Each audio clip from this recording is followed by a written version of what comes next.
ফুলগাজী বরইয়া গ্রামের রাস্তার উপর দিয়ে পানি প্রবাহিত হইতেছে এবং এলাকাবাসী সবাই মিলে মাছ ধরতেছে। তো নদীর পানি বৃষ্টি যদি না হয় ইনশাল্লাহ কমে যাবে। সবাই ধৈর্য ধারণ করুন, আতঙ্কিত নয়। তো এলাকাবাসী সবাই মিলে বন্যায় সব নিয়ে গেছে, ঘরবাড়িতে পানি ঢুকে গেছে, আর এদিকে মাছের ঘেরও নিয়ে গেছে। এখন কৃষকরা জাল মারে মাছ ধরতেছে। বরইয়া গ্রামে, ফুলগাজী উপজেলা বরইয়া গ্রামে জালমারি কৃষকরা মাছ ধরতেছে এবং তাদের কৃষি জমিনের উপরে পানি প্রবাহিত করতেছে, রাস্তার উপর দিয়ে পানি প্রবাহিত হইতেছে। তো সবাই আতঙ্কিত না হয়ে ধৈর্য ধারণ করুন, সবাই সতর্ক থাকুন। সবাইকে ইনশাল্লাহ আল্লাহ হেফাজত করবে। আপনারা সবাই আতঙ্কিত না হয়ে সবাই ধৈর্য ধারণ করুন এবং সতর্ক থাকুন। সবাই একসাথে একে অপরের সাথে যোগাযোগ রাখুন। ইনশাল্লাহ কোনো ক্ষয়ক্ষতি, বড় আকারে বন্যা হওয়ার কোনো আশঙ্কা নেই। কারণ হলো যে মৌরি নদী এবং সিলুনিয়া নদীর পানি বৃষ্টি যদি না হয় ইনশাল্লাহ কমে যাবে। তো সবাই ইনশাল্লাহ ধৈর্য ধারণ করুন। সবাইকে অনেক অনেক ধন্যবাদ। বরইয়া গ্রামের রাস্তার উপর দিয়ে পানি প্রবাহিত হতেছে বন্যায়, সব পুকুরের মাছ টাছ নিয়ে গেছে। এখন এলাকাবাসী জাল দিয়ে মাছ ধরতেছে। সবাইকে ধন্যবাদ। আল্লাহ হাফেজ, সালাম আলাইকুম। সবাই ভালো থাকবেন। ভিডিওটা ভালো লাগলে শেয়ার করে দিবেন এবং বেশি বেশি করে শেয়ার করবেন।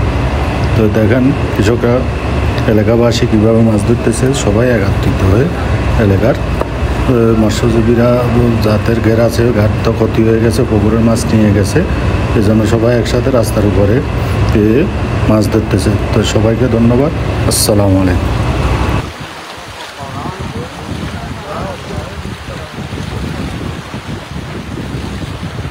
যে আমরা ফুলগাজী করইয়া আছি, অর্থাৎ মৌরি নদীর পাশেই এই গ্রামটা।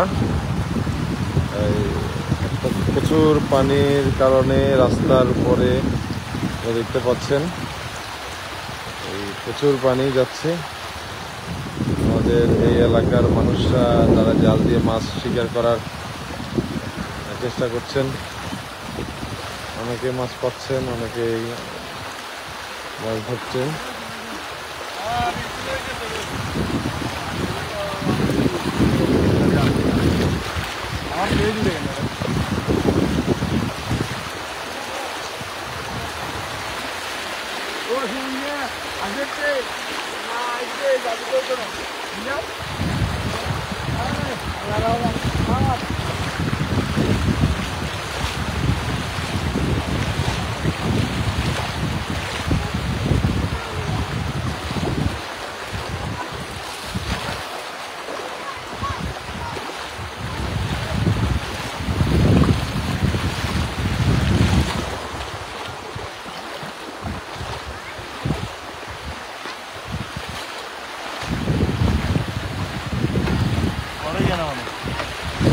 বরইয়া, এটা বরইয়া না?